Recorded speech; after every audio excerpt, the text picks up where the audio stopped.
Okay, yung fix sa hindi nag-oras at saka may screenshot mo yung tawag nito, yung oras mo. So, ito na lang gagawin pinaka the best way na gawin. Ito yung fix. So, check mo natin. Connect tayo sa Wi-Fi, principal sa Wi-Fi. So, ayun. So, madalas is lumalabas ito, nagpa-pop up. Hindi ko nire-recommend na dito kayo maghulog. Ang nire-recommend ko sa Google Chrome. So, paano ba sa Google Chrome? So, ito, hanapin mo Google Chrome ito. So, ito sa taas. Sa taas, yan. So, mababasa mo yan. Search. Type mo pvss.com.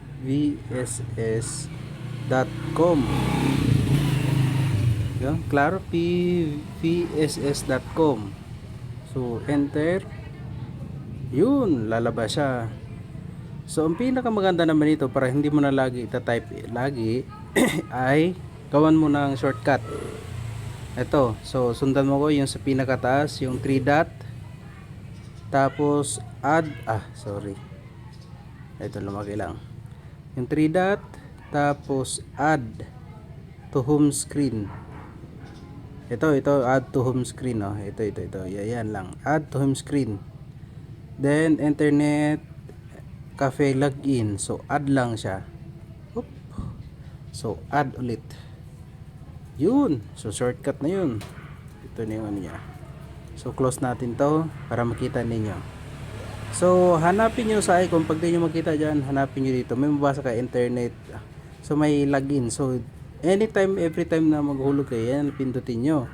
So tignan nyo ito, pindutin ko. So automatic. Andali. Okay. Automatic naggaganyan na ulit siya. So automatic na yung paghuhulog nyo, ganito na siya. So ulitin natin. Tagalin natin. So pindutin natin yung icon na nagawa natin. Yun, automatic na, 'di ba? So dito na tayo mag-insert. Mas madali na lang insert. Maaari mo nang simulan ang paghuhulog ng coins. Ang machine na ito ay tumatanggap ng piso, 5, at 10 bago at luma. Iwasan ang paghulog ng sabay-sabay o mabilis para mabilang ng maayos ang iyong barya. Salamat sa pagtangkilik sa ating Saka mo piso Wi-Fi ipindutin yung Bento done. machine. So ito. Okay, done. So hindi mas madali dito sa Chrome at mas stable yung connection niya. Kaya hindi siya hindi yung oras niya is maintain.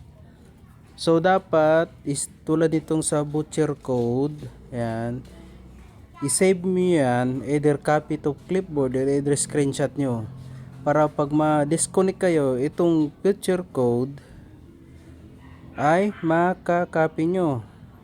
Ito, subukan natin. Copy butcher code na lang. So either i-send mo at i-send mo sa messenger. So yan yung butcher code mo. So paano ba pag wala ba ma-disconnect ka, kasi madalas yun nag-problema. So pag disconnect ka, ayusin ko kasi nagra-random map ako disable ko yung random map ko. Modify network, use random map. Tignan nyo, magdi-disconnect ako. O diba? Nagdi-disconnect ako. Diba? Nag-disconnect ako. Tandaan nyo. So, pag na-disconnect kayo, ang gawin nyo ay balik kayo dito sa icon, sa inulugan nyo. Tignan mo yun, nakasave pa rin yung code. Kung hindi mo na-save yung code, or hindi mo matandaan, wala dyan, balik ka dun sa messenger mo, halimbawa. Kunin mo, kopyahin mo yun. Yung tapos i-paste mo dito. So tignan nyo, mag-wait ako ng 2 minutes. 2 minutes lang yan. Wait 2 minutes, sabi nga niya, wait 2 minutes. Pag na-disconnect ka, saka mo i-connect ulit na 2 minutes. So medyo matagal ng 2 minutes. Wait lang, ayan ako na lang, i-shortcut ko na lang sandali para hindi na 2 minutes. I-shortcut ko, access ko muna yung server ko.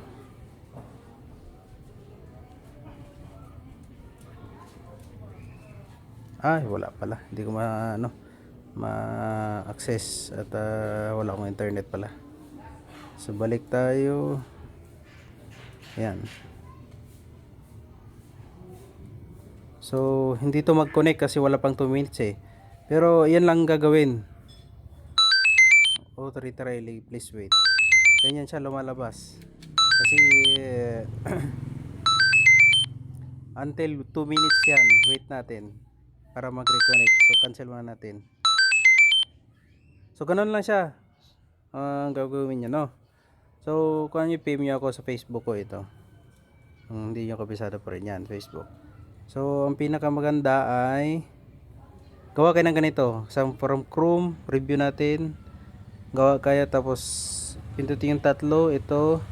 Tapos add Amazon screen.